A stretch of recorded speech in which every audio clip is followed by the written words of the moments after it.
Captain Titus, the Orks have massacred the Forge World's forces, and they have taken the planetary defense weapons. Clever of the damned Orks. Keeps us off their backs while they loot the Titan war machine. Brace for evasive maneuvers. Pilot, report. Starboard engine is dead, Sergeant. We are losing altitude. Get the ship to safety and find another way down. Aye, Captain. Thunderhawk Lancer Choke returning to launch bay.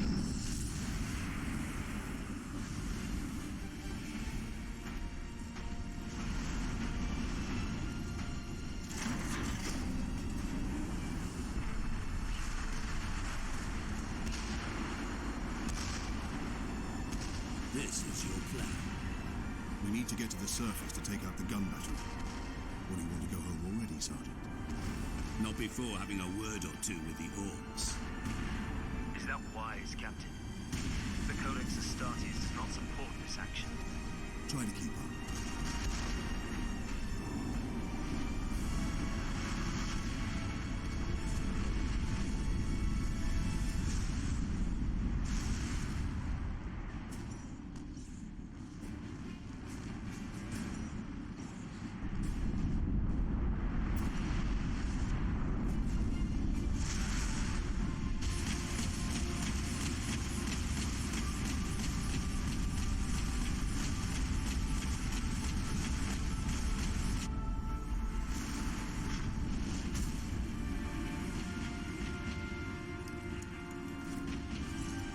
Ladies and gentlemen, good evening, and welcome to my Warhammer 40k Space Marine Let's Play. So, this is pretty much just a playthrough that I'm going to do. It's, relatively quick. You saw I'm on the hardest difficulty because, let's be honest here, the hardest difficulty isn't even that bad. And it's just pretty much an excuse for me to talk about, Warhammer 40k, and we're going to talk about it, because it's a lot of fun. But first, I'm going to go on a quick rant. It took me forever to actually get this put together, because NVIDIA decided that my graphics card, because my graphics card is old, is no longer supported by their GeForce Experience, which is fine. The problem is that they made it so that I can no longer have access to their overlay or their game capture, which is what I used to use. So even though I used to be able to capture footage no problem whatsoever, they just decided, no, we're not going to let you activate it because you can't get updates. And you need an update in order to do it, even though it completely works. So I was like, well, fine, screw you guys, I'll go use something else. So I used OBS. And this is actually, I've already finished the game by now, spoilers, but I had to re-record this first bit because for some reason, and I don't know why, the first part of the game that when I first started playing through the game, the sound was off. No idea why. All the other, files that I recorded with were fine, but this beginning bit was The sound was off, so I pretty much went after I beat the game, I restarted again, played this beginning bit for you, so you're welcome. Unfortunately, as it turned out, by default, OBS puts the files that you record into MKV format, which seems fine. I don't know why it wouldn't be a problem, but it turns out that, spoilers, the program that I used to literally just put, the voice, files into it over top, they aren't supported. It doesn't support MKV. It doesn't say that anymore, and it seems to work, but it won't upload. It just kind of dies.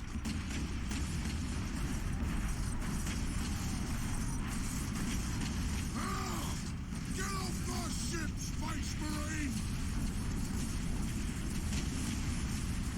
Also, I'm not going to talk during cutscenes.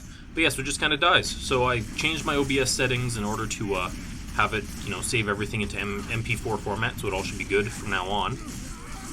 But what was I supposed to do with this first stuff? Well, I needed to convert it. So I initially was trying with VLC because everyone said VLC was great, but it kept crashing on me non-stop and, just freezing, and I was like, this is the worst. So then I downloaded, another program, but it turns out it was a trial program, so it only gave me 5 minutes worth. But then, for some reason, I got a random free giveaway from it at the same time, so that let me do the entire file. But then it turned out that VLC actually did work, and you just had to leave it for a couple hours until it, unhung itself, because it was hanging nonstop. So everything's back to normal now, but it was just a huge, huge fiasco trying to figure out how to get this stuff working nowadays, just because NVIDIA decided to say, screw you people who have older things, we're just going to literally have a checkbox that says, oh, if you don't have, the newest update, then you no longer have access to something that worked perfectly fine for you beforehand. So that was frustrating. But now on to Warhammer 40k, in which you play as the Ultramarines. So that's pretty much our big orc baddie here.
And we're alive, hooray!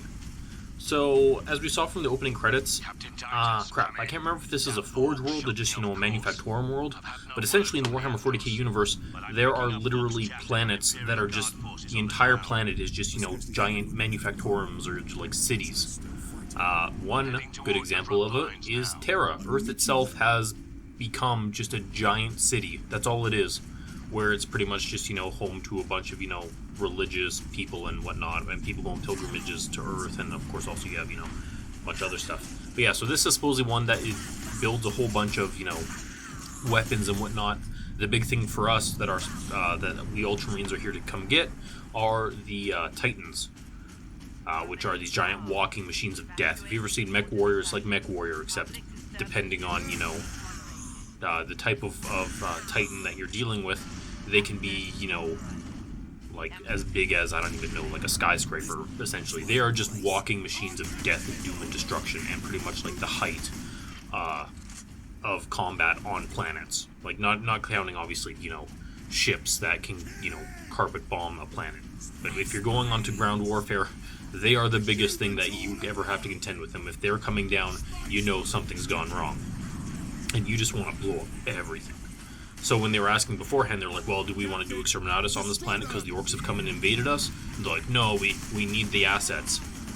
And so that's why they're here. They don't care about the people. Let's be honest here. In Warhammer 40k, no one cares about people. It's all about, what they provide to the war machine. So pretty much we ended up dropping down. We destroyed that ship, and that was the Ork war boss. He's going to be our main Ork boss that we're going to have to deal with. He's the figurehead behind all the Ork and keeping them all together. Because if you aren't aware, when it comes to Orks, when they create a giant Wa, which is what you call, all the tribes coming together to create just a huge host of Orkish destruction, you need one Ork in particular who's extremely strong and powerful that can take all these disparate tribes and bring them together and have them fight, focus their aggression into one particular place.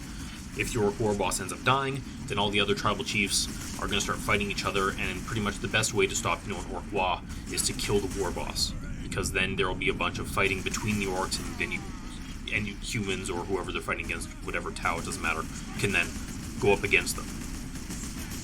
So essentially, we're the Ultramarines. I'm going to be brutally honest here for a second here. I'm not a fan of Ultramarines. If you watched my book review of how to get into Warhammer 40k books, they're called the Vanilla Marines for a reason. They're the plain Jane Space Marines. I mean, I guess it's a safe pick to go with for the first big Warhammer game that existed here. I will say that there of course have been others. The main other big one was of course the Dawn of War series, which was also developed by Relic. But that was an RTS. It wasn't this focused story type game.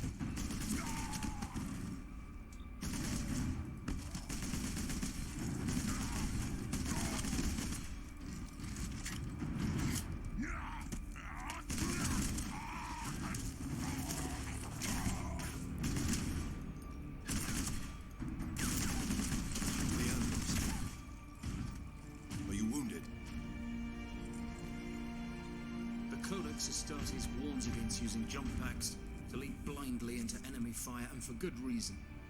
Your days as a novice are behind you. Why do you still interpret the Codex so narrowly? I look to its rules for guidance. We all do. But there are also benefits to thinking for yourself, yes.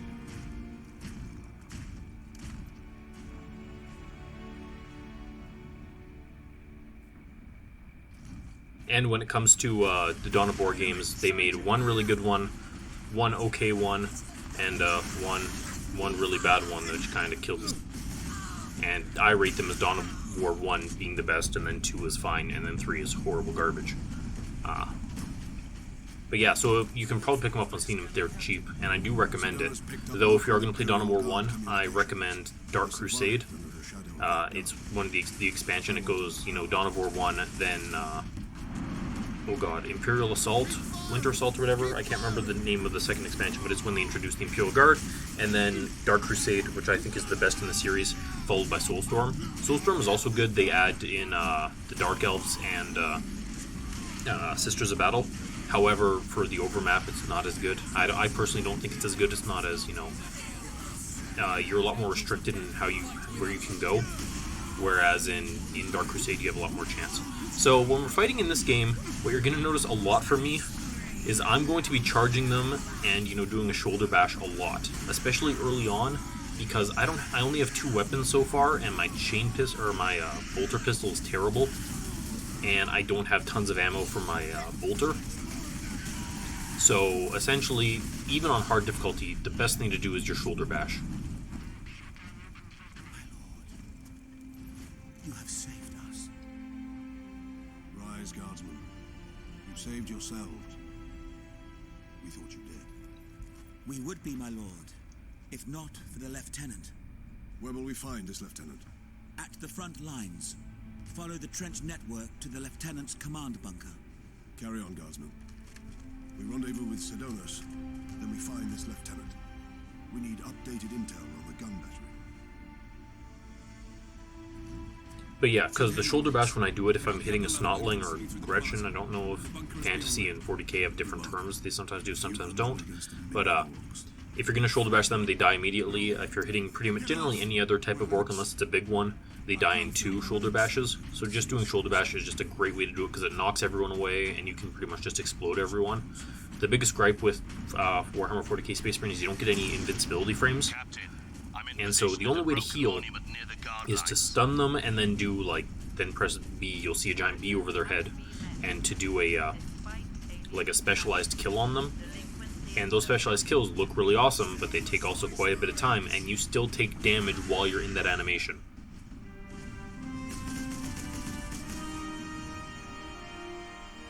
Sergeant, I see you found something to keep you busy. Worry not, Captain. I've saved some Orks for you. The Orks have got that gun well defended, no mistake. But typical Ork behavior would be to dismantle or destroy the gun. And certainly not use it to keep our forces at bay. There's a strategy behind it. Their leader is no fool. This day is getting interesting. So we finally have our entire squad together. We have the young one, Leandros, who's the baldy guy, and then we have the old man, and we just got our chainsword, which is way better than our combat knife. What I will say about the old sergeant that we just met up with, I'm not sure why he doesn't have a bionic eye. As far as I'm aware, the Ultramarines aren't averse to using, you know, machine parts if something, you know, something of theirs breaks. As you can see, our sergeant, the old man, has actually, he has a fake arm. He has a robotic arm. I don't know why then they kept him with this blind eye. You'd think he'd have a bionic eye. But, I mean, I don't know, maybe it's just aesthetic purposes. They weren't really thinking too hard about it. But I would have, I don't know why he wouldn't be like, my eye is useless, give me a bionic one. On the whole, Space Marines don't really care about, you know, how something looks so long as it helps them kill stuff better. But yeah, as I was saying earlier, Leandros is our young well, not hotshot. He's just young, which means he follows the Codex Astartes to the letter, which is why he's constantly saying, you know, when we first met up with him, oh, the Codex says you're not supposed to use your jump packs to jump right into enemy fire, and I'm not sure if that's actually true or anything, but the thing is that Ultramarines, essentially under Robert Guilliman, I'll be honest, I don't know how to say his name, who is their Primarch, essentially, which, if you don't know what Primarch is, so essentially when all the Space Marines, including the Chaos Space Marines, were first made, they were legions. They were deemed legions, and each legion at its head had a Primarch, which was the son of the Emperor, which was essentially like a clone type thing that was grown, I believe. Target that squid. And boom goes the dynamite. But they were essentially, I believe, grown, but they were kind of clones of the Emperor, kind of. It's been a while. Some of my lore is going to be a bit iffy here and there. I'm sorry. But essentially, the Chaos Gods then came and spirited them away, and so the Emperor went across the stars trying to get them all back, and then the betrayal happened where half of them turned to Chaos and half of them stayed loyal. And after that happened, Guilliman, I'm going to say Guilliman from now on, I'm sorry if it's wrong, but he essentially came to all the remaining loyal Space Marine legions and said, hey, I'm going to put in a new system where instead of our giant, you know, thousands strong legion, we're instead going to be broken up into 1,000 strong chapters. And so you have, you know, the original chapters, like, you know, the Blood Angels and the the Ultramarines, and, you know, like the Salamanders, and then there's also a bunch of offshoot chapters, which, you know, are just they're essentially deemed like lesser chapters. That's not entirely the case, but they branch off from, you know, the main legions. So yeah, so these guys are deemed the Vanilla Marines, and spoiler alert, I'm not too sure on how this all came to be, but there was a big fight that happened in the Warhammer community. I don't play tabletop, I'm sorry. I have the models and I've made a bunch, but I've never actually played a game of Warhammer. I've never played a tabletop game, so I don't know the rules of all of it, but essentially one of the writers who wrote the Ultramarines book, or codex, wrote in there some glib thing about how all the other Space Marine chapters look up to the Ultramarines and want to be just like them, which is a blatant lie. There are so many chapters that don't want to be like them at all, and because they each have their own unique tenets. And so he tried to turned this Ultramarines into the best they were that ever been, and everybody wants to be just like them, which pissed off a lot of people. Also, Odium dying, but that's okay. But and so it created this huge fight, and so this is kind of like the world we live in, where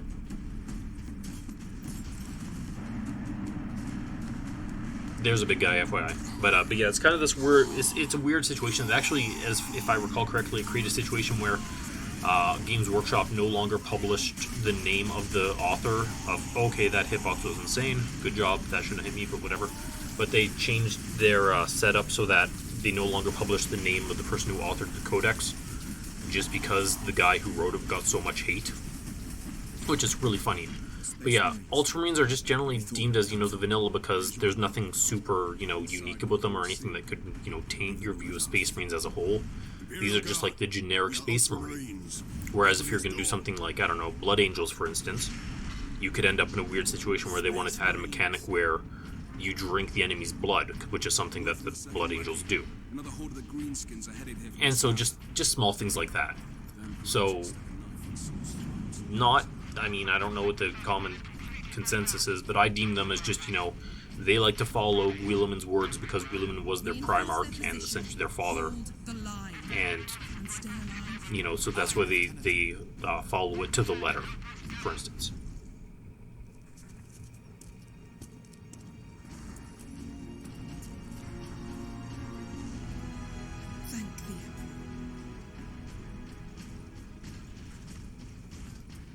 Second Lieutenant Mira, 203rd Cadian Regiment.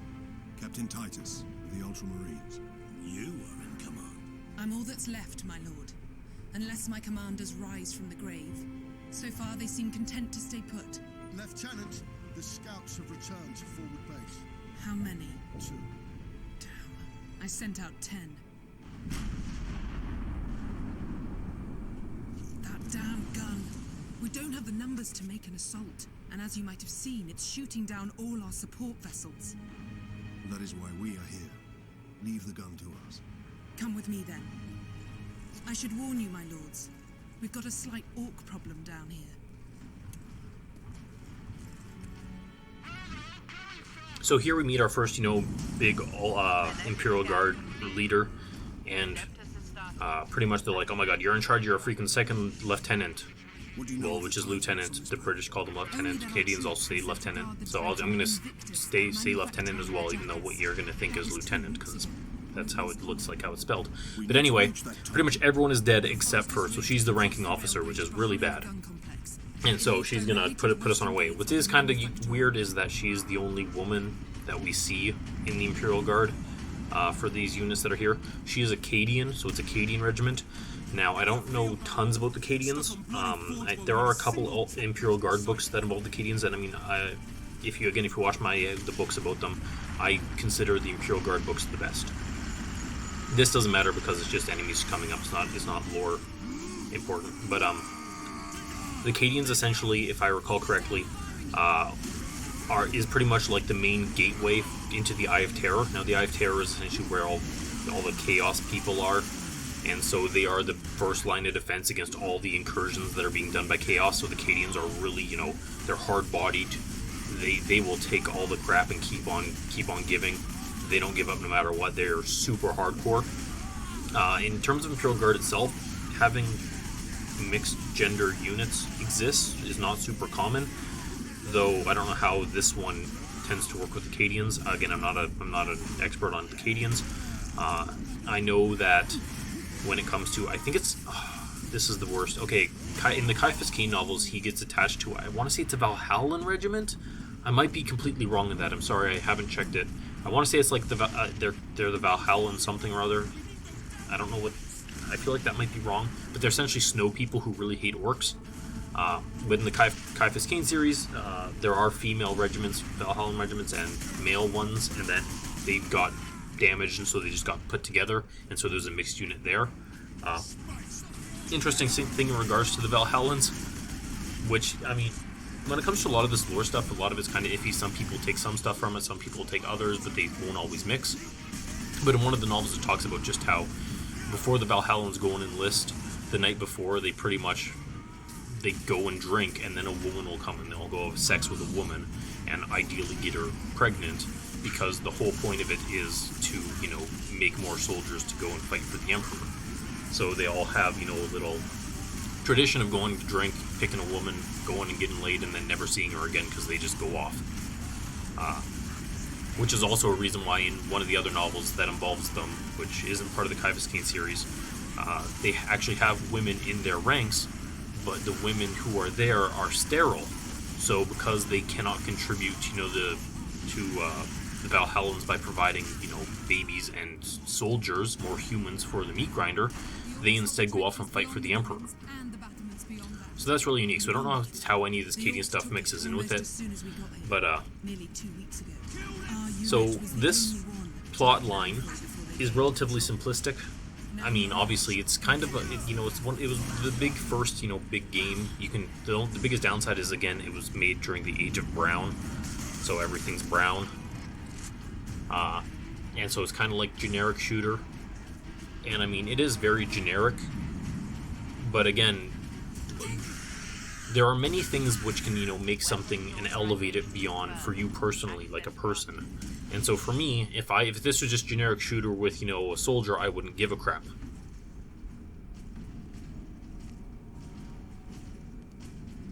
That's where the Orks breached the gun battery. We haven't been able to make it inside the wall. There just aren't enough of us. You have survived this long on your own, Lieutenant. You have done well. But you are no longer alone. We will retake the gun. You will get your reinforcements. I'll hold you to that, Captain.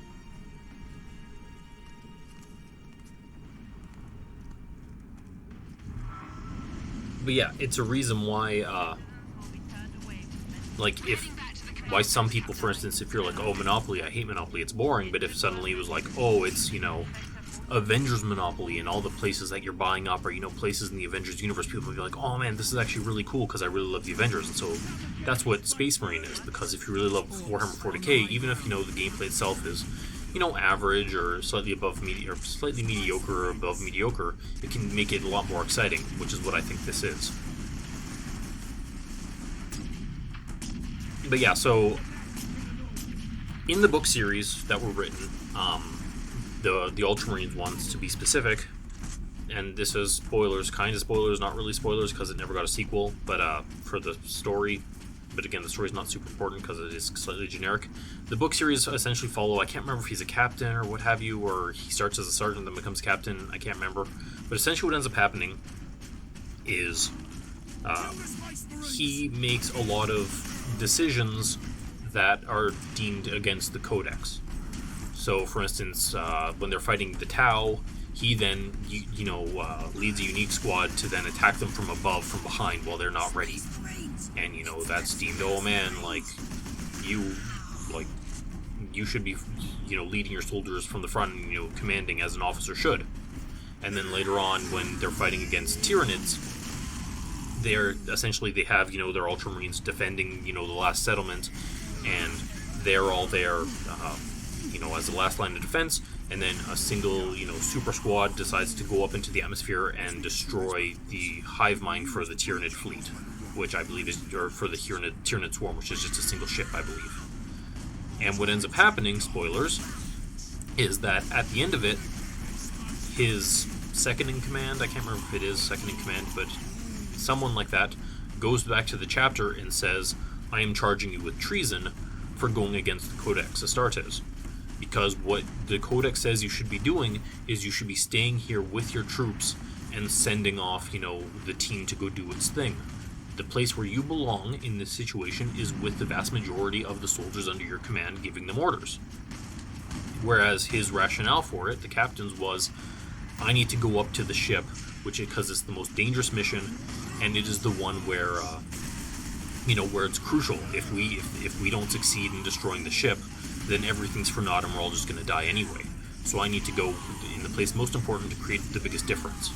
And essentially what ends up happening is that the chapter goes against him, says, Codex Astartes says, you know, you should have been there with your soldiers on that front line, and you should have had trust in your subordinates to be able to do the side mission, which was, you know, the most important mission.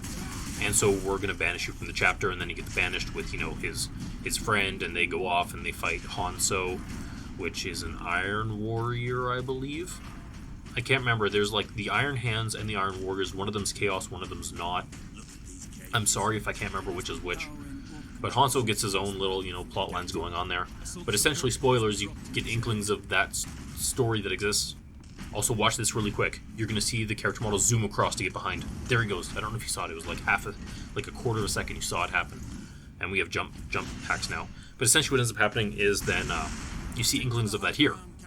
Where, you know, our character, Captain Titus, is, you know, getting admonished by his, you know, younger subordinate, like, oh, you're not following the codex, and Titus is responding, you know, like, oh, I'm adapting to the situation and something which needs to be done.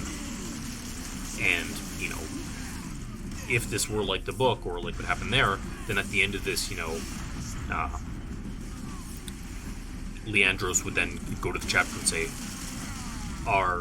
the captain is going against codex, and he's, you know, betraying the chapter.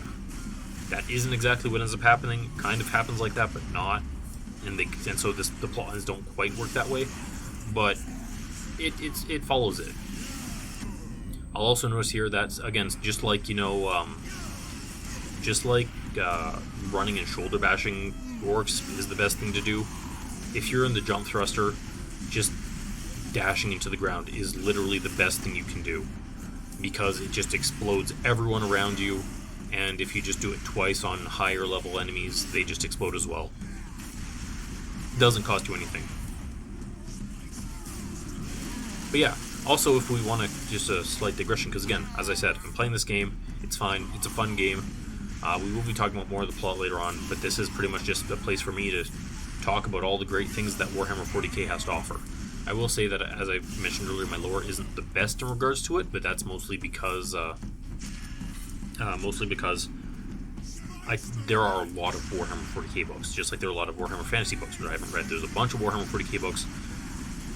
The lore is kind of, mostly nowadays is consistent. The earlier ones, not so consistent, like Inquisition War, for instance, which is a really terrible book or omnibus, you shouldn't read it. But they were my filler books. So when I had, you know, series that I super duper cared about by individual authors, if I didn't have anything to read at the time, I'd, you know, read through a bunch of the Warhammer 40k books, because they're good books.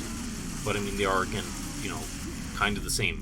For example, all the Space Marine Battle series, for instance, which I believe they changed the name to something else, were literally just that. It was, you know, no complex plots or anything. It was literally just Space Marines doing battles and doing stuff. Now, some of them are great, and some of them are not so great. But there's one in particular where I'm gonna assume, for the sake of this, for the sake of all of our sanity, that the Iron Warriors are the Chaos ones and the Iron Hands are the good guys, or, well, the loyal Space Marines. There's one where literally the entire book is just the Iron Hands going across, fighting Chaos and killing things and just pushing forward, and they have Imperial Guard with them, and the Imperial Guard is pretty much just getting destroyed, because that's what Imperial Guard does. And they're pushing hard, and they're like, we need to stop, we need to rest, we need to, you know, resupply, we need to sleep. And the Iron Hands, because the Iron Hands are a very Mechanicus-focused chapter, meaning that they, you know, as much as they love the Emperor, they also worship the Machine God, who is deemed as, you know, another facet of the Emperor, but they're kind of distinct. And yeah, so they focus heavily on, you know, mechanical upgrades and using machines and all this, and they're just pushing forward. And it turns out that they kind of have a revolt where the Imperial Guard are like, no, we are not following anymore. We're asking you what's going on, what are we doing, and you're just leading us from one place to another over and over, and we're just dying, and we're just getting shredded, and we are exhausted, and we don't have enough troops, and anyway, the reality it ends up being, because Space Marines are above Imperial Guard, like, they do their own thing. And it turns out that there is a Chaos ritual taking place at the top of this tower, and it is extremely time sensitive, and the reason why they're just pushing non-stop is because if they fail in stopping that ritual, then the whole planet's lost. So what ends up happening is that at the end there, all the Imperial Guard pretty much end up dying, mostly because I believe there's like a poison that gets put into the air, which then kills them all pretty much. But the Iron Hands managed to climb this giant tower at the end and stop the ritual. And then after that, the Iron Hands, because they were betrayed by the Imperial Guard, essentially go backtracking through the entire place and kill 1 in 10 of them, so they decimate them, by the definition of the word. Kill 1 in 10, yeah, so you're like, oh. Like, you can see, you're like, yeah, you know, they had to save the planet, but at the same time, Imperial Guard, no matter what they're going to do, they're pretty much going to die regardless. So anyway, back to the plot of the game. So essentially what ends up happening is that the Orks on their rocks, which is essentially they just take asteroids and then, you know, renovate them to turn them into these ships kind of things. They put, and then they crash them into places. So they got on their rock, and this one crashed into their giant gun battery that belonged to, you know, I guess the Mechanicus. I don't know, whoever owns the planet. The Mechanicus should have, you know, a lot of stakes in this, because they generally should in post-production facilities. But so the Imperial planet lost access to the gun because the rock, the Ork rock, crashed directly into it. And the Imperial Guard are like, we need to take this thing, it's killing all of our reinforcements that they're trying to fly in for us. How are we going to do this? So Space Marine's like, we're going to break in here, and we are going to shut down this gun for you. So we just found a Melta charge, so what essentially what's going to end up happening is we're just going to go look for a bullet, and we're going to attach this Melta charge to it, and it's going to blow up the gun, and it will be great. But yeah, that's also another kind of iffy thing that exists, is just in regards to chains of command and whatnot.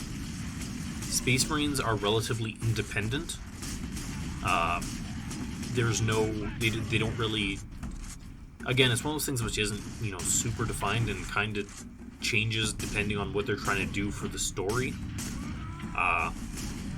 In a lot of the books, for instance, the Inquisition, which has multiple parts to it, they have, you know, the Xenos, the oh god, it's like Hereticus, Malleus, Xenos, I think? I can't remember. There's like 3 parts of it, one of which is, you know, against aliens, one is against, you know, chaos, and one is, I think, just like regular corruption, maybe? I can't remember exactly.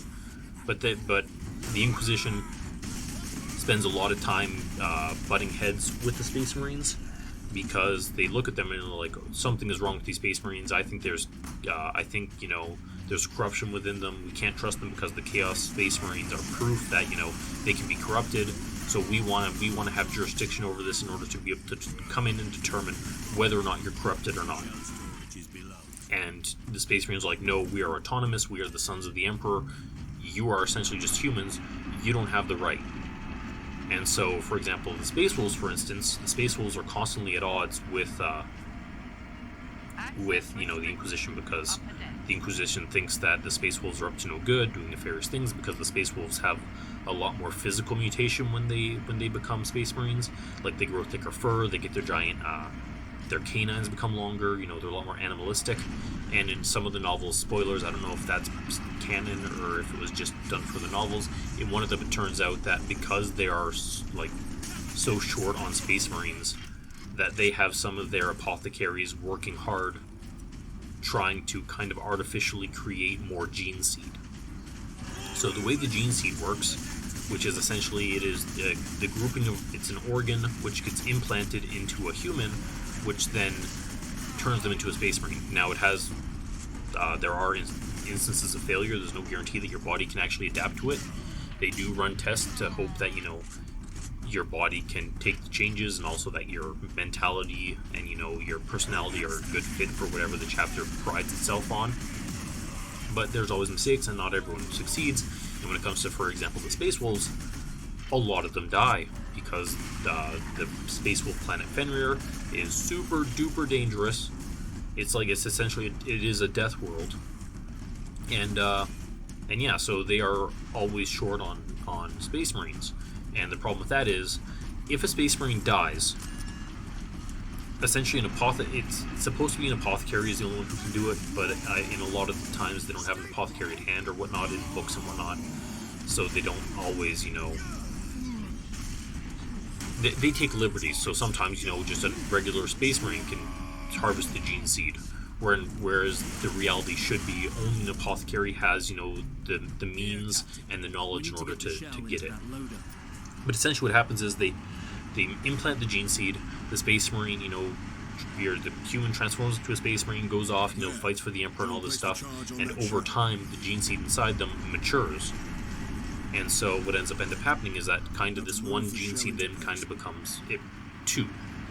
So then they harvest the gene seed from the Space Marine, and then that gene seed can be implanted into someone else. So that's the only way that they can do it, is that they essentially need Space Marines to live long enough to let the gene seed mature to then pass it on to the next group, which if you don't realize means that it takes a really long time to get more Space Marines. So it turns out that, spoilers, the Space Wolves were actually trying to conduct a bunch of experiments in order to create more artificial gene seed, which is deemed heretical, because, you know, that's not supposed to happen. And the gene seed getting, you know, given to chapters and whatnot is tightly regulated. And yeah, so it turns out that, spoilers, they were being a bit like that, but is it for the greater good? We don't know. The Inquisition would say you're the worst. So yeah, it's a whole lot of interspersed fighting between factions. Also ready? There we go, we got the first one. When it comes to the big guys, if you have, you know, any weapon which is not a Thunderhammer, which you get way later, you end up having to do a quick time event fight against them to overpower them and kill them, whereas if you have a Thunderhammer, you just automatically win, you don't have to do that. Which I think is quite fun. I was trying to do it at the very beginning of the game. Unfortunately, my allies killed him before I could get to him. But yeah. So we're just going to go up, and we're going to just, you know, blow up the thing. We're following the bullet currently. You saw that we put the bullet onto the conveyor belt, and the conveyor belt's now going to carry it up to the gun turret itself. But yeah, also,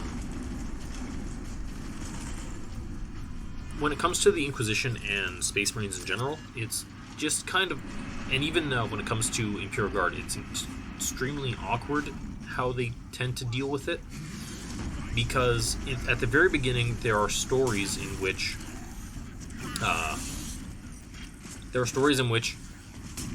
chaos and, you know, the gods of chaos is a secret that is only to be known by the Inquisition, which is why the Inquisition, you know, is so focused on their inquisitors, you know, hunting down, you know, corruption and whatnot. And so anytime that, you know, a planet starts falling to chaos or is having a chaos corruption issue, they just try to play it off as, oh, it's the citizens rebelling and just being, you know, depraved lunatics, and has nothing to do with actual chaotic powers or anything like that. Over time, because, again, there's only so many enemies you can have, we end up in the weird situation where essentially everyone knows about chaos, but they don't. Like, they try to lampshade it a lot, but it's really awkward. For example, there's one Grey Knights book, and the Grey Knights are the dedicated Space Marine chapter that belong to the Inquisition. They are all psychers, so they can all use psychic powers. They have their own specialized weapons, and their entire point is to only face off against chaos corruption. And so there's a book about the Grey Knights where they go to a planet that's fighting chaos corruption. They show up, and the Space Wolves are there, as well as some Imperial Guard. And they end up fighting, you know, against the chaotic menace, and they win. But immediately afterwards, the Inquisition's like, well, these Imperial Guard now have knowledge of chaos, which is something we can't allow because, you know, chaos can spread quite easily. We need to kill them all now. So they start killing every single person in the Imperial Guard who was on the planet who could know about this. And then, of course, the Space Wolves are like, we don't agree with that. So they start protecting the Imperial Guard forces as they all try to escape. And it becomes a huge clash because the Inquisition is now like, we're going to hunt down every single person who escaped the planet, and we're going to hunt down every person they talk to, and we're going to kill them all. And the Space Wolves like, we're going to fight you, the Inquisition. And then it's like, oh, are you going against the Emperor? No, you're going against the Emperor. I don't agree with you. And it becomes this huge fiasco. Also, here we get an upgraded Purity Seal, which gives us Marksman mode.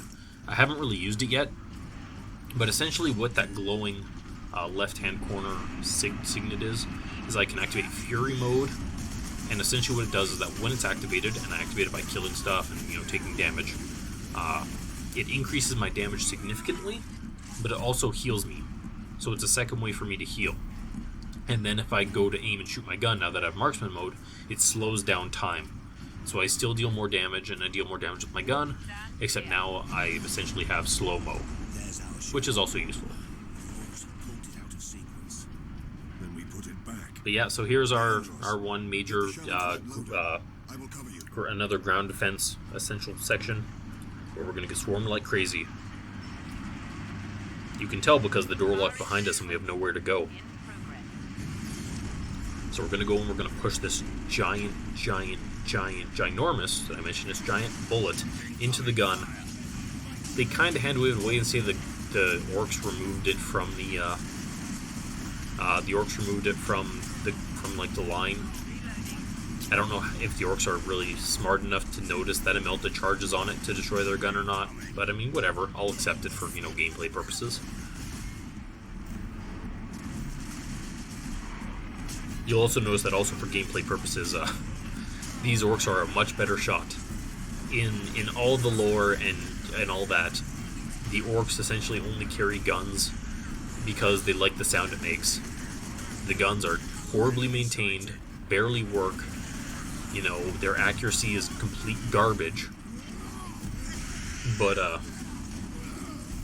they just really like the sound it makes, the daka daka, daka daka. But yeah, obviously for the sake of gameplay, their accuracy is a lot better. Also, I hate that move. Anytime you see that orc do that like kind of big lunge move, even if when they land there's no way in heck they could actually hit me, if I don't dodge away from it, they just get instant teleported to it, and it's complete coarse crap, and it annoys me because the hitboxes it makes the hitboxes garbage. On that same note, when it comes to this game in general, I am playing with controller because when I first played it, I played it on console, and I just, you know, don't mind third person with console or controller. Sorry.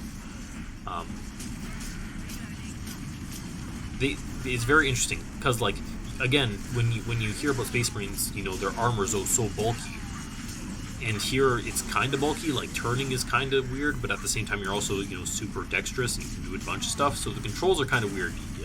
Also, with the hitboxes and just regular stuff, a lot of the times I'll just end up getting trapped on like invisible walls, which can be slightly frustrating, but overall it's not bad. So we got the gun on, and now we're gonna escape. And I'll see you in the next one. Agreed. Find an exit.